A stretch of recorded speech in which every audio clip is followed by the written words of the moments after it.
वादी कश्मीर में बड़ा अजीबोगरीब माहौल उस वक्त बना जब अकलियतों से ताल्लुक रखने वाले अफराद पर दहशतगर्दों ने हमले करने शुरू कर दिए। सिख समुदाय के लोग जो एक लंबे वक्त से घाटी में कश्मीरी मुसलमानों के साथ हाथ में हाथ उनके साथ जोड़कर वहां पर बैठे हुए हैं, उस समुदाय को भी चढ़ी सिंहपुरा के बाद दोबारा निशाना बनाया गया।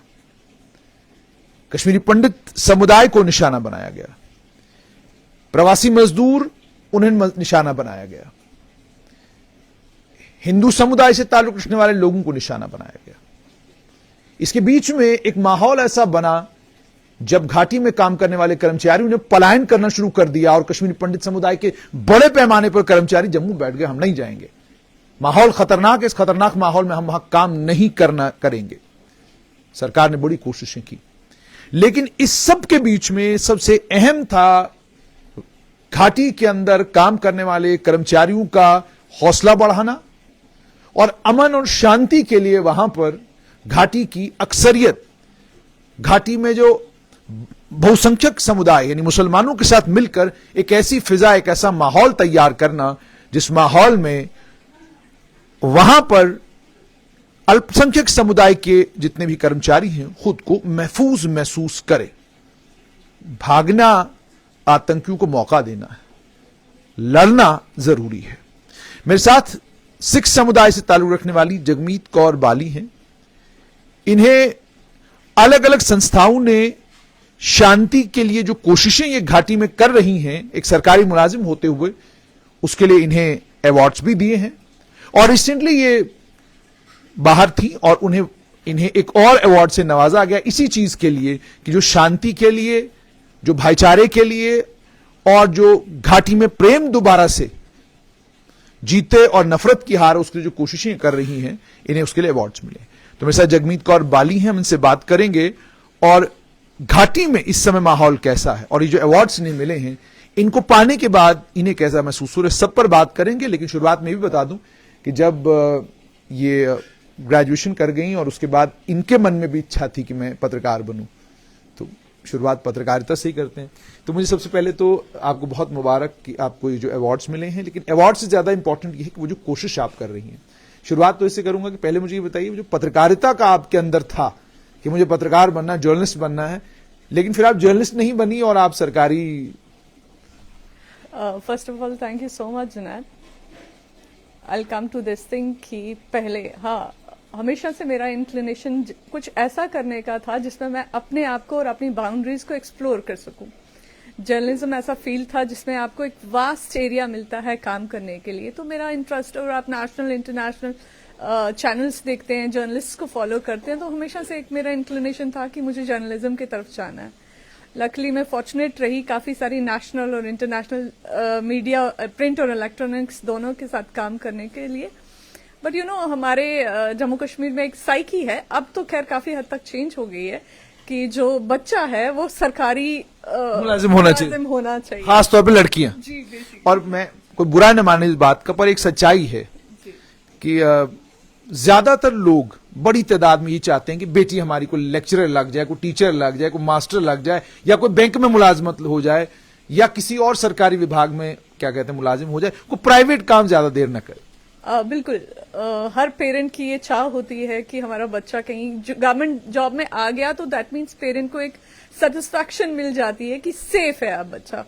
मैं फॉर्चुनेट रही, मेरी जो इनिशियल पढ़ाई बारामूला से हुई, देन मैंने कुछ प्रेस्टिजियस एग्जाम्स भी क्वालिफाई किए एसएसबी के अंडर, एंड कुछ पोस्टिंग्स मेरी दूर आई and I was appointed excise and taxation officer. वो मेरी प्राइमरी जो पोस्टिंग आई वो बैंगलोर में आई एंड आई कुछ ऐसी सिचुएशन बनी। तो आप तो मालदार विभाग में पोस्ट हुई थी, तो फिर आप मालदार विभाग छोड़कर क्यों? हाँ, एक्चुअली उन दिनों मेरे फादर करगिल में पोस्टेड थे, तो वो एक रीजन रहा मेरा ना ज्वाइन करने का। सिंस मेरी फैमिली काफी सपोर्टिव है, बट वो कुछ रहा कि मम्मी अकेली हो जाएंगी घर पे, तो इसलिए मैं नहीं जा पाई। उस टाइम में मेरे दोनों ब्रदर बाहर अभी स्टडीज कर रहे थे, तो जर्नलिज्म मेरे पास था ही, वो मैं लिखती, ऑलरेडी कॉलम्स लिखती थी। तो then I work with many national papers, national channels. सिर्फ मेरा इंटरव्यू हुआ and I got into the government job. मेरे फादर चाहते थे कि मैं गवर्नमेंट जॉब में आऊं। गवर्नमेंट जॉब में आके मैं ट्रेडिशनल वे ऑफ वर्किंग नहीं करना चाहती थी। और आप जब किसी डिपार्टमेंट में घुसते हैं तो आपको लगता है कि यहाँ पे बहुत सारे इश्यूज हैं जो मेरी हमेशा कोशिश रहती थी कि उन इश्यूज को कंसर्न अथॉरिटीज तक पहुंचाना और रेजोल्यूशन उस चीज का मिलना। तो एक सक्सेस मिली मुझे उसमें, क्योंकि आपके अंदर जो पत्रकार था वो जिंदा था। जी, हमने एक मैगजीन शुरू की द कश्मीर इम्पैक्ट के नाम से, अभी भी है वो।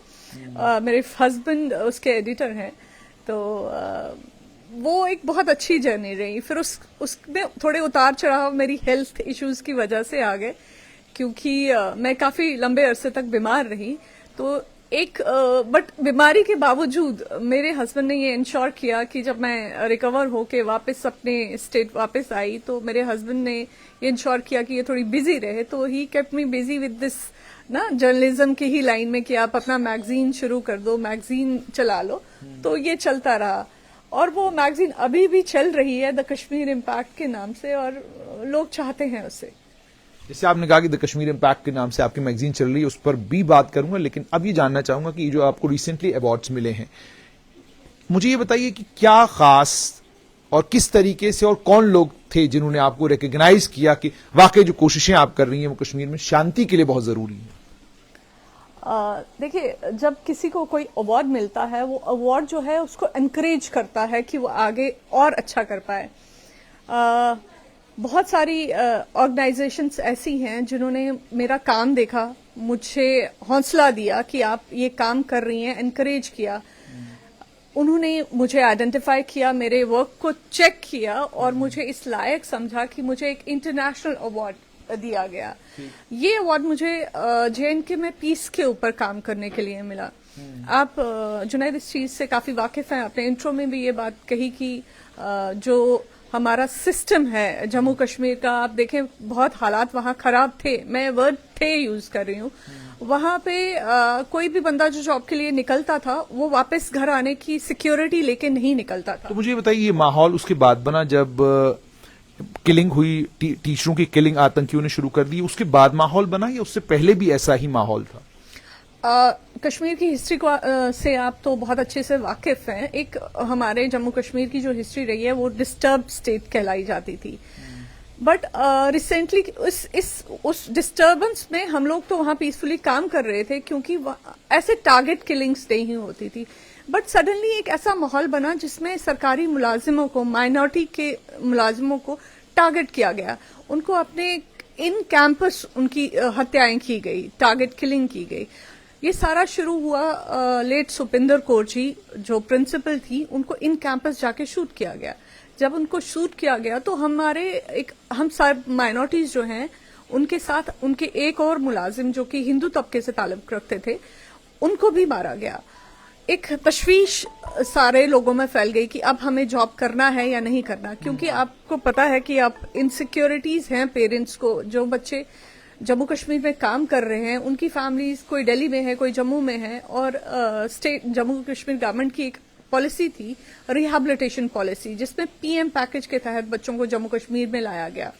एक और हमारा तबका है रिजर्व कैटेगरी का, वो जम्मू कश्मीर में एम्प्लॉइज हैं, बट उनके घर जो हैं कोई पुंछ में है, कोई डोडा में है, कोई रजौरी में है। तो वैसे लोगों को एक खदशा, क्योंकि ऐसे ही लोगों को टारगेट करना शुरू कर दिया, तो उनको एक खदशा हुआ कि हम लोग ज्वाइन करें ना ज्वाइन करें। तो काफी अरसे तक आपने देखा होगा कि जम्मू में भी प्रोटेस्ट शुरू हो गए। तो एक ब्रिज का काम करना है, उन मुलाजमीन के अंदर एक ऐसा फीलिंग ऑफ सिक्योरिटी पैदा करना, वो एक बहुत ही जरूरी चीज थी उस टाइम पे। सरकार का हमें बहुत ताउन रहा, क्योंकि आर्टिकल हटने के बाद सिचुएशन जो है जम्मू कश्मीर की वो बहुत ही डिफरेंट है। अगर हम बात करें पहले का वर्क एनवायरनमेंट और आज का एनवायरनमेंट टोटली डिफरेंट है। सरकार ने हमें ताउन दिया और हमने इस पे काम किया कि हमारे जो भी एम्प्लॉयज हैं वो एटलीस्ट अपने काम की जगहों पे सेफ फील करें, वो जहां रह रहे हैं वहां सेफ फील करें। तो कुछ हद तक कामयाबी इस चीज में मुझे मिली और इसी चीज को रिकॉग्नाइज इंटरनेशनल ऑर्गेनाइजेशंस ने किया, जिसकी वजह से मुझे ये अवार्ड मिला। मैं जानना चाहूंगा कि जो आप कोशिशें कर रही थी, इन कोशिशों में कश्मीरी मुसलमानों का कितना कंट्रीब्यूशन था? क्योंकि जाहिर सी बात है, आप अकलियत हैं, आप माइनॉरिटी हैं, और आप किसी भी जगह अगर रहते हैं मेरा ये मानना है कि संविधान आपको संरक्षण तो देता है, लेकिन बाय एंड लार्ज ये गुडविल डिपेंड करता है जो मेजॉरिटी कम्युनिटी का है, वो कितना विश्वास आपके अंदर उस सेफ्टी का पैदा करवा पाते हैं, उसी से आप एक जगह आराम और सुकून से रह सकते हैं। क्योंकि अगर मेजॉरिटी मान लीजिए आपका साथ, ये समर्थन या मदद आपकी नहीं करती है, तो मुझे लगता है माइनॉरिटी के लिए किसी भी जगह अपने आप को महफूज महसूस करवाना बड़ा मुश्किल है। बिल्कुल जुनैद, जब भी हम कहीं रहते हैं, जब तक हमारे वहाँ की जो लोकल कम्युनिटी है वो हमें अपनाएगी नहीं, हमें सिक्योर फील नहीं कराएगी, चाहे सरकार कितनी भी कोशिशें कर ले, ये पॉसिबल नहीं होगा। जैसे ही ये चीज टारगेट किलिंग का सिलसिला शुरू हुआ, आपने खुद भी नोटिस किया होगा कि तमाम लोगों ने इसे कंडेम किया। अगर आप मौलाना के स्पीचेस सुने उन दिनों, उन्होंने इस चीज पे स्पेसिफिकली कहा था कि ये इस्लाम नहीं है, ये चीज को हम सपोर्ट नहीं करते। हर कॉर्नर से हमें जब ये आवाज सुनने को मिली कि कोई भी इस चीज को सपोर्ट नहीं करता, उससे भी एक पॉजिटिविटी आती है एक एम्प्लॉय के अंदर कि वो हाँ एटलीस्ट हमारी जो लोकल पॉपुलेशन है वहां पे वो हमें सपोर्ट करिए।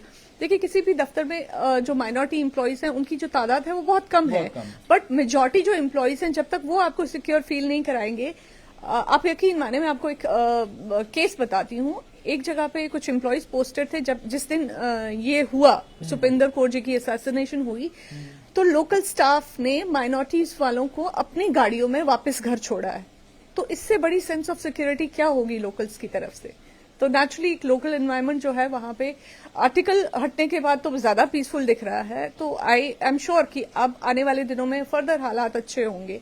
कुछ दिक्कतें, परेशानियों का भी सामना करना पड़ा आपको? बिल्कुल, दिक्कतें तो अभी भी बहुत हैं। सरकार ने बहुत हद तक हमारी जो दिक्कतें हैं वो कम की हैं। देखिए, हमारे माइनॉरिटीज से का मतलब है हमारे सरदार एम्प्लॉयज जो हमेशा से वहीं रहे हैं, उन्होंने कोई पलायन नहीं किया, कोई माइग्रेशन नहीं की। हमारे हिंदू पंडित कम्युनिटी जो जम्मू कश्मीर से छोड़ के, अपना घर बार छोड़ के यहाँ जम्मू और देश के और कोनों में शिफ्ट हो गए थे, वो लोग। देन हमारे रिजर्व कैटेगरी के, जिसमें हमारे SC ST एम्प्लॉयज हैं, वो लोग, क्योंकि वो लोग वहां नहीं रहते, उनके घर वहां नहीं है, they are from Rajouri, Poonch, Doda, Bhaderwah, इन इलाकों से, और वो अपनी ड्यूटीज के लिए जम्मू कश्मीर में, पर्टिकुलरली कश्मीर में काम कर रहे हैं। ये माइनॉरिटी एम्प्लॉयज का वहां रहना, जब आप PM पैकेज की अगर बात करें, जब आप PM पैकेज की बात करते हैं तो एक पैकेज दिया गया सरकार की तरफ से उन लोगों को रिहैबिलिटेट करने के लिए जो वहां जाके जॉब करें और वहां वापस बस जाएं। उनके बसने के लिए उनके साथ कुछ वादे किए गए, उनको अकोमोडेशन, उनको कुछ ऐसे बोनसेस वगैरह दिए गए, अनाउंस किए गए, जो कि सरकार कुछ हद तक कर चुकी है और कुछ हद तक रहते हैं। रिजर्व कैटेगरी की अगर मैं बात करूं तो उनका भी एक मसला है, बहुत सारे मसाइल हैं, बट कुछ हद तक सरकार ने उनको एड्रेस कर दिया है। उनकी डिमांड है कि कॉम्प्रहेंसिव ट्रांसफर पॉलिसी उनके लिए बनाई जाए, जिसके तहत वो। पर इस पर मैं आपसे एक राय आपकी जानना चाहूंगा, बहुत जरूरी है ये। हालांकि मैं रहबर तालीम की ट्रांसफर पॉलिसी को ना तो सपोर्ट करता हूं, ना मुझे लगता मैं कभी कर पाऊंगा। उसका कारण यह है कि उनकी पॉलिसी जब बनाई गई, उनको कहा यही गया था कि आपको हमने SSRB से एग्जेम्प्ट कर दिया, आपको PSC से एग्जेम्प्ट कर दिया, सबसे एग्जेम्प्ट कर दिया, अब आप अपने गांव का स्कूल चलाइए। लेकिन बाकी टीचर, मास्टर, लेक्चरर, मेरा जाती तौर पर यह मानना है कि घाटी का टीचर घाटी में काम ना करे, वो जम्मू भी आए, और जम्मू का टीचर सिर्फ जम्मू में काम ना करे, वो घाटी भी जाए। और जो टीचर, मान लीजिए अब महिलाओं का जहां तक ताल्लुक है, तो उस मामले में मेरा यह मानना है कि government should be a bit more lenient towards women, क्योंकि औरतों के एक नहीं बहुत सारे मसाइल होते हैं जिनसे हम लोग वाकिफ नहीं होते। एक जहनी तनाव और जहनी परेशानी से सुबह जब औरतें निकलती हैं तो जहनी तनाव और परेशानी तो रहती है कि किचन भी आपको देखना है, बच्चे भी आपको देखने हैं, जो आपके घर के बाकी लोग हैं उनको भी आपने देखना, फिर आपने निकलना है, फिर वो स्कूल का स्ट्रेस, टेंशन, वो सब भी आपने झेलना है। तो इसके लिए गवर्नमेंट शुड बी कंसिडरेट।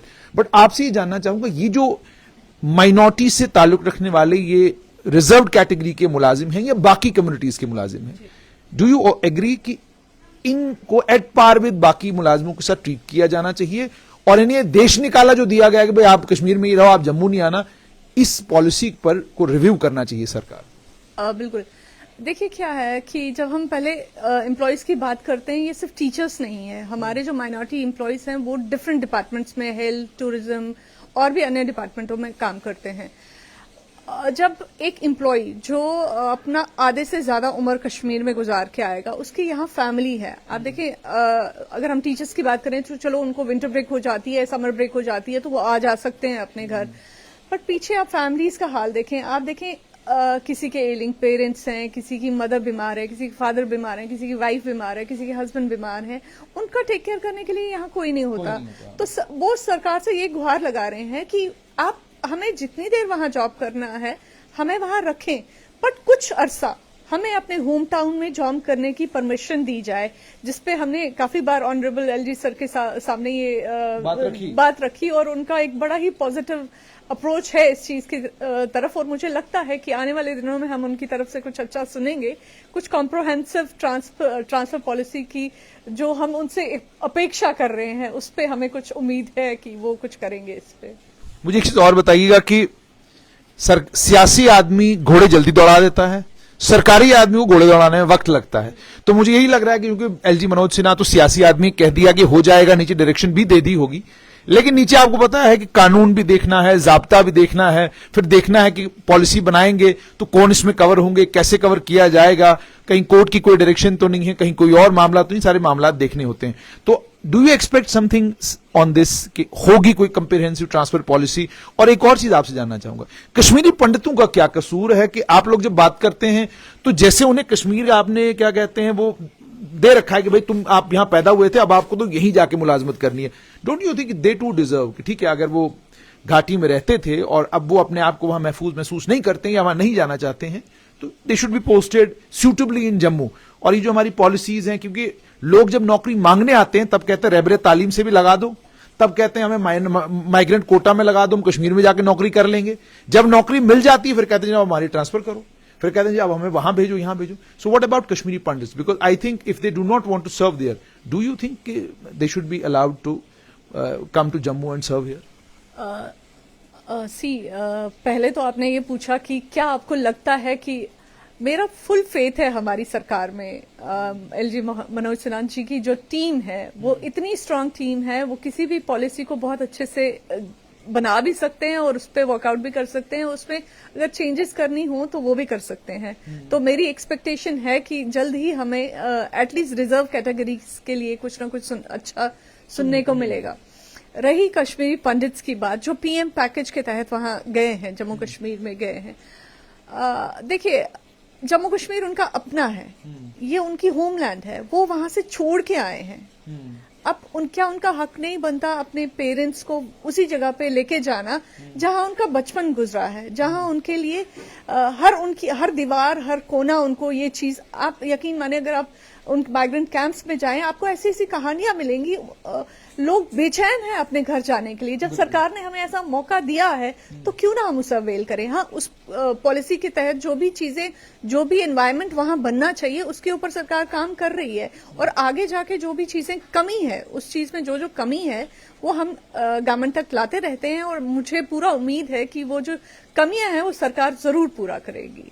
बहुत बहुत शुक्रिया। तो आपने सुन लिया जगमीत कौर बाली, हमने इनसे बात की, तो इनका ये कहना है कि सरकार कोशिशें कर रही है, लेकिन एक comprehensive transfer policy reserve category के मुलाजमों के लिए, कश्मीरी पंडित समुदाय का वापस घाटी में वो लोग रिहेबिलिटेट हो, उसके लिए कोशिशें सरकार कर रही है, मगर कामयाबी मिलना जरूरी है इन दोनों मामलों में। अब देखना यह होगा कि सरकार कब तक एक कॉम्प्रिहेंसिव ट्रांसफर पॉलिसी लेकर आती है, और दूसरा ये कि कब वो दिन आएगा जब कश्मीरी पंडित समुदाय के लोग अपने घर वापस जाएंगे।